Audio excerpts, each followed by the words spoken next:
নমস্কার, আপনারা দেখছেন দ্য ইন্ডিপেন্ডেন্ট বেঙ্গল। আমি শিবম। কাল বাংলাদেশের এক বিশ্ববিদ্যালয়ের এক ছবি আমাদের সামনে আসে। সেখানে দেখা যায় এন্ট্রি গেটে ভারতের এক পতাকা রাখা আছে। ভাবখানা এমন, যারা বাংলাদেশি যারা ছাত্র, তারা যখন ওই বিশ্ববিদ্যালয়ে প্রবেশ করবেন, তারা যেন ভারতের পতাকার উপর দিয়ে পতাকাটাকে মারিয়ে প্রবেশ করেন। সেই ছবি যখন সামাজিক মাধ্যমে ভাইরাল হয়, তারপরে কিন্তু ভারতীয়রাও রিয়্যাক্ট করা শুরু করে। দেখুন, কোথাও গিয়ে এই উস্কানিটা কোথা থেকে আসছে আপনারা বোঝার চেষ্টা করুন। মোহাম্মদ ইউনূস 100 দিন বাংলাদেশে কার্যত শাসনকাল চালিয়েছেন। এর আগে কোনো ভারতীয়রা বাংলাদেশের বিরুদ্ধে এ ধরনের অ্যাগ্রেসিভনেস দেখিয়েছে বলে আমার জানা নেই, কিন্তু বাংলাদেশিরা প্রথম দিন থেকে ক্রমাগত ভারতকে আক্রমণ করে যাচ্ছেন। কখনো ডম্বুরবাদকে নিয়ে, কখনো ফারাক্কা ব্যারেজকে নিয়ে, কখনো ইলিশ মাছকে নিয়ে, কখনো বিএসএফ বর্ডার এরিয়াকে নিয়ে, অর্থাৎ একাধিক ইস্যুতে তারা ভারত বিরোধিতা শুধু করছে সেটা নয়, আন্তর্জাতিক স্তরে ভারতকে নিয়ে এমন কিছু কথাবার্তা বলছে যা ভারতের কাছেও মেনে নেওয়া কিন্তু অত্যন্ত খারাপ লাগার একটা বিষয় এবং অসম্মানজনকও বটে। শেখ হাসিনা বাংলাদেশ থেকে ভারতে এসে স্থান পেয়েছেন। বাংলাদেশ সরকারে যদি ক্ষমতা থাকতো, তাহলে ডিপ্লোম্যাটিক ওয়েতে এই পুরো বিষয়টা ডিল করতে পারতেন। তারা কিন্তু কার্যত ভারতকে লাগাতারভাবে হুঁশিয়ারি আর হুমকি দেওয়ার পরও তারা ভারতের থেকে শেখ হাসিনাকে নিজেদের দেশে নিয়ে যেতে পারেননি। আমার দৃঢ় বিশ্বাস, আগামী 2-3 বছরে মিরাক্কেল কিছু না হলে শেখ হাসিনাকে বাংলাদেশে অন্তত এইভাবে বাংলাদেশের এই বর্তমান ইউনিট সরকার কিন্তু নিয়ে যেতে পারবেন না। কালকে একটি মিটিং হলো, সেই মিটিং হলো জয়শঙ্কর অর্থাৎ ভারতের যে বিদেশমন্ত্রী তিনি এবং ভারতের প্রধানমন্ত্রী নরেন্দ্র মোদীর সঙ্গে। শেষবার বাংলাদেশ মিটিংয়ে বা বাংলাদেশ সংক্রান্ত মিটিং হয়েছিল শেখ হাসিনাকে নিয়ে। সে সময় সর্বদলীয় একটি বৈঠক হয়েছিল, যেখানে ভারতবর্ষের সব রাজনৈতিক দল কার্যত শেখ হাসিনা এবং ভারত সরকারকে কিন্তু সমর্থন করেছিলেন। আপনারা যদি ডিপ্লোম্যাসি বোঝেন, রাজনীতি বোঝেন, তাহলে দেখবেন কানাডাও কিন্তু লাগাতার হিন্দুদের উপর আক্রমণ চালানো হচ্ছে। সেখানে সরাসরিভাবে নরেন্দ্র মোদীকে অ্যাকিউজড করা হয়েছে। আমেরিকা তো নির্ঝর ইস্যু নিয়ে কার্যত উত্তাল। কংগ্রেসও কালকে যে টুইট করেছে, সেখানে পরিষ্কারভাবে বার্তা দেওয়া হয়েছে যে এই হিন্দু বা সনাতনীদের উপর আক্রমণ তারা কোনোভাবেই সমর্থন করবে না। অর্থাৎ যে কংগ্রেস প্রতি পদক্ষেপে বিজেপির বিভিন্ন কর্মকাণ্ডের বিরোধিতা করে, তারাও কিন্তু শেখ হাসিনার পর ফের একবার বাংলাদেশ ইস্যুতে সোচ্চার। 1975-এর পরবর্তী সময় মনে রাখতে হবে, শেখ হাসিনাকে কিন্তু জায়গা দিয়েছিলেন প্রণব মুখার্জি। সেখান থেকে কংগ্রেসের সঙ্গে শেখ হাসিনার সম্পর্কও কিন্তু অত্যন্ত ভালো। আমি বলতে এটা চাইছি যে শেখ হাসিনার পর বাংলাদেশের সনাতনীদের উপর এই আক্রমণের কেন্দ্রবিন্দুতে ভারত যখন ঢোকার চেষ্টা করছেন, তখন সমস্ত পলিটিক্যাল পার্টি কিন্তু ভারত সরকারকে বকলমে সমর্থন করছে। কালকে পার্লামেন্টে এই বিষয়টা সরাসরিভাবে ওঠানো হলো। সেখানে জয়শঙ্কর উপস্থিত ছিলেন না, কিন্তু তার দপ্তরে প্রতিমন্ত্রী কিছু গুরুত্বপূর্ণ উত্তর দেন। আমি একটু আপনাদের সামনে সেগুলো তুলে ধরতে চাই। এই সূক্ষ্ম এই বিশ্লেষণগুলো, এই কথাবার্তাগুলো যদি আপনারা বোঝেন, তাহলে বুঝতে পারবেন ভারতীয় একটা পার্লামেন্ট, যেটা কিনা বাংলাদেশের পার্লামেন্ট নয়, কিন্তু এটা বিদেশের একটা পার্লামেন্ট, কার্যত বাংলাদেশের ঘটনা নিয়ে আলোচনা হচ্ছে। সমস্ত সাংসদরা আলোচনা করছেন, রাজ্যসভায় আলোচনা হয়েছে, আজকে লোকসভায় আলোচনা হবে। সব মিলিয়ে বাংলাদেশের এই ঘটনা কিন্তু ইন্টারনাল পলিটিক্সের পার্ট বাংলাদেশের নেই। এর আগে বাংলাদেশ কিন্তু ধাক্কা খেয়েছিল শেখ হাসিনাকে নিয়ে, যখন বাংলাদেশের একাধিক হুমকি, একাধিক রেড নোটিশ, একাধিক রেড অ্যালার্ট, এমনকি আন্তর্জাতিক ট্রাইব্যুনাল কোর্টের এই যে সমন, তা প্রকাশ করে বাংলাদেশ সরকার সরাসরি ভারতবর্ষকে হাসিনা নিয়ে চাপ দিতে শুরু করেছিল। ভারতবর্ষ কিন্তু সেই চাপের কাছে মাথা নত করেনি। উল্টে বাংলাদেশের ইউনূস বলেছিলেন হাসিনা মুখ যেন বন্ধ রাখেন। আপনারা দেখেছেন কালকে শেখ হাসিনা ফের একবার স্টেটমেন্ট দিয়েছেন। আমি সেই স্টেটমেন্ট নিয়ে আলাদা একটি ভিডিও বিশ্লেষণ এই পরবর্তীকালে বানাচ্ছি। কিন্তু মনে রাখবেন, ভারত কোনোভাবেই বাংলাদেশের কাছে অন্তত মাথা নত করছে না, এবং এটাই কিন্তু প্রত্যাশিত এবং স্বাভাবিক। কিন্তু কালকে এই নরেন্দ্র মোদী এবং জয়শঙ্করের মিটিংয়ের পর খেলা যে বদলাতে শুরু করেছে, তা হয়তো আন্তর্জাতিক মহল বুঝতে শুরু করেছে। কারণ জয়শঙ্কর কোনো বিষয়ে অ্যাক্টিভলি ঢোকা মানে সেইখানে ডিপ্লোম্যাসি শুধু নয়, পলিটিক্যাল সিনারিও হয়তো বদলে যেতে পারে, যা মোহাম্মদ ইউনূসের কাছে নিঃসন্দেহে এক অশনি সংকেত। কাল ভারতের পার্লামেন্টে 3টে প্রশ্ন করা হলো। আমি ইংরাজিতে বলছি, বাংলায় তারপর তর্জমা করে আপনাদের বলবো। প্রথম প্রশ্নটা হয়েছিল, whether there is an increase in the incident of desecration and damage to the Hindu temples and dates in Bangladesh? If so, whether government has taken up the issue with the Bangladesh government, and if so, response of the Bangladesh government and the efforts made by them to stop such incident. অর্থাৎ বাংলাদেশের মন্দির এবং সনাতনীদের নিয়ে যেরকম লাগাতার ঘটনা বাংলাদেশে হচ্ছে, ভারত সরকার কি বাংলাদেশ সরকারের সঙ্গে কথা বলেছে বা এটা থামানোর জন্য কি পদক্ষেপ নিচ্ছে? ভারত সরকারের যে প্রতিমন্ত্রী স্বরাষ্ট্র এই বিদেশ দপ্তরের প্রতিমন্ত্রী কীর্তিবর্ধন সিং পরিষ্কারভাবে বলেছেন, several incident of discrimination and damage to the Hindu temple and dates in Bangladesh have been reported in the past few months. The government of India has expressed its concern about such incident, including the attack on a Durga Puja Mandap, Dhaka, and the theft at the Jogeshwari Kali temple. পরবর্তীকালে বলা হয়েছে, the government has also called upon the government of Bangladesh to ensure the safety and security of Hindus and all minorities and the places of worship. দেখুন, ভারতীয় পার্লামেন্টে বাংলাদেশের সনাতনীদের নিয়ে আলোচনা হচ্ছে, ফলে এই বিষয়টা আন্তর্জাতিক স্তরে কিভাবে পৌঁছালো আপনারা এবার বুঝে নেওয়ার চেষ্টা করুন। ভারতীয় পার্লামেন্টে লাইভ স্ট্রিমিং হয়, সেই পার্লামেন্টের প্রেস রিলিজ করা হয়, সেই প্রেস রিলিজ আন্তর্জাতিক সকল স্তরে পৌঁছায়।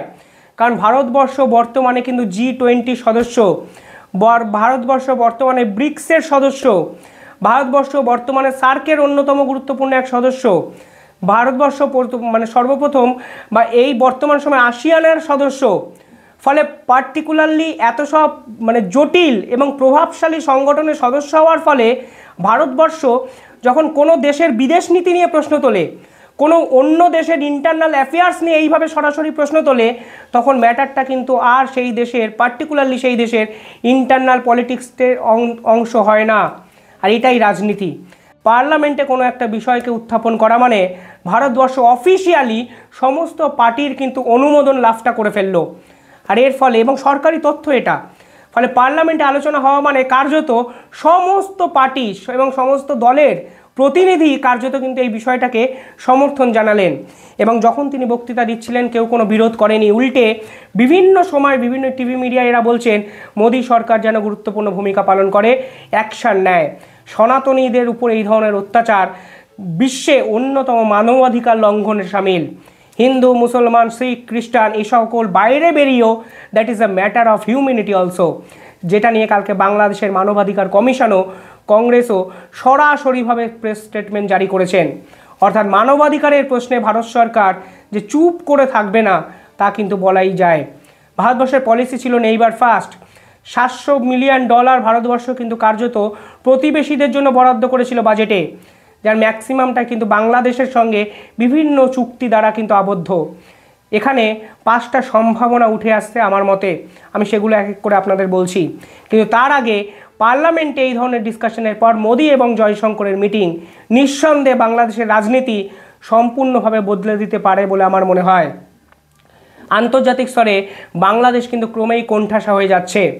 যারা আপনারা বাংলাদেশের পলিটিক্স নিয়ে চর্চা করেন, আপনারা হয়তো অনেকেই এই আন্তর্জাতিক স্তরে বাংলাদেশের কোণঠাসা হয়ে যাওয়াটা সাময়িকভাবে পাত্তা দিতে চাইছেন না, কারণ আপনারা আপনাদের দেশের সরকারের থেকে বিভিন্ন ঘটনা দ্বারা ভুক্তভোগী।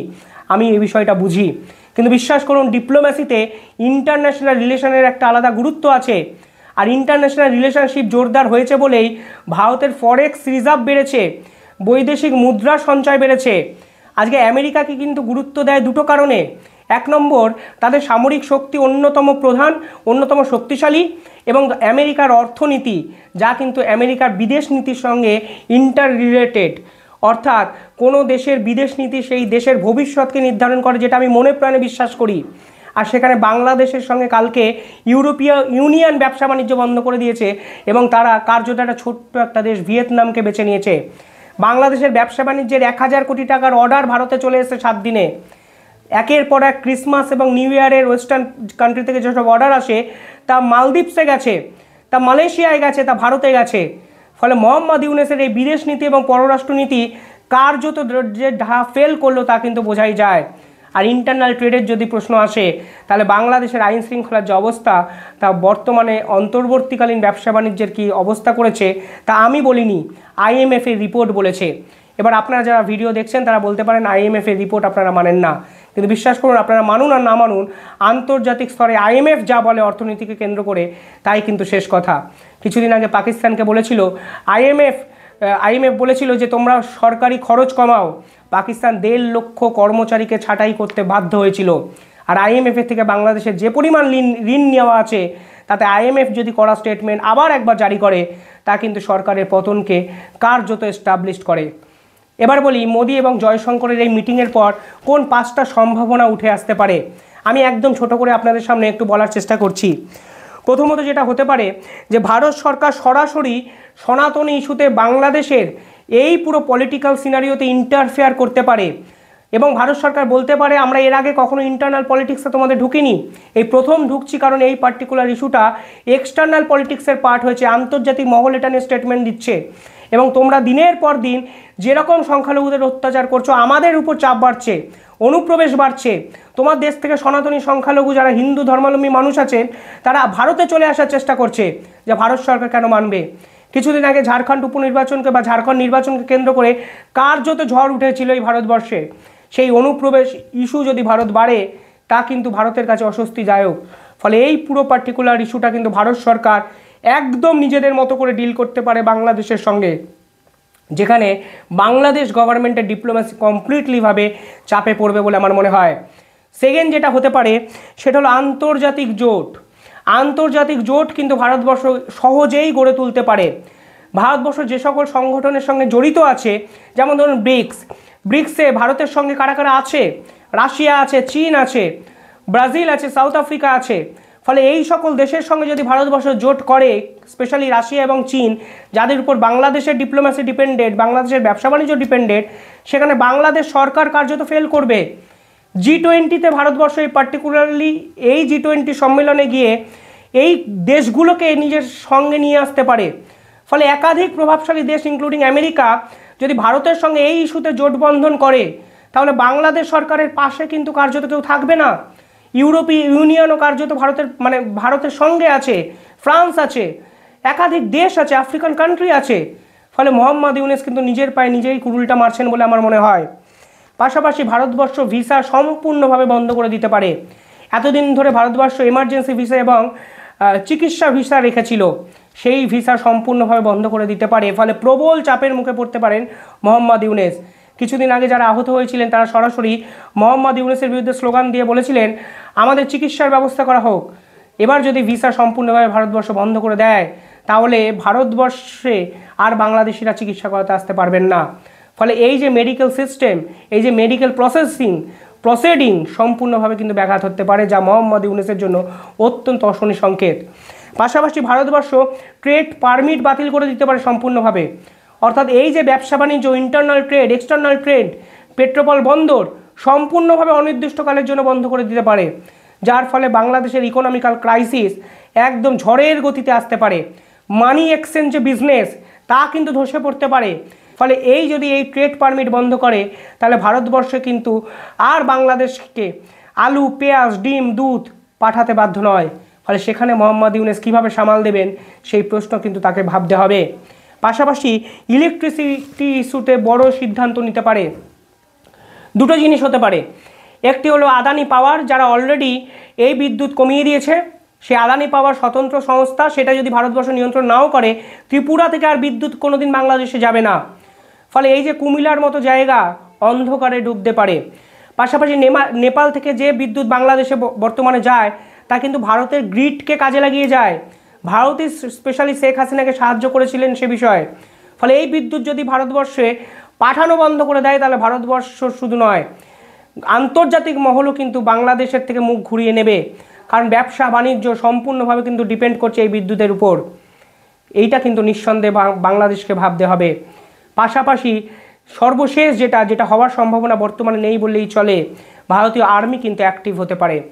মনে রাখতে হবে ইতিহাসে সব কিছু রিপিট টেলিকাস্ট হয়।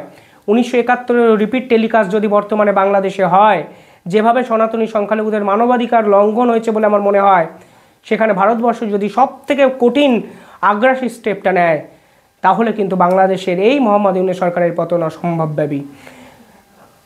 আমি জানি না ভারতবর্ষ কী পদক্ষেপ নেবে, তবে আপনাদের কি মনে হয়, কি পদক্ষেপ নেওয়া উচিত ভারতের, কমেন্টে নিঃসন্দেহে জানাবেন। আমি শুধু বিভিন্ন তত্ত্বগুলো আপনাদের সামনে সম্ভাবনা তত্ত্বগুলো তুলে ধরলাম। তবে আজ পার্লামেন্টে জয়শঙ্করের বক্তৃতার পর অনেক কিছু কিন্তু ক্লিয়ার হয়ে যাবে। সঙ্গে থাকুন, দ্য ইন্ডিপেন্ডেন্ট বেঙ্গল দেখুন। ধন্যবাদ।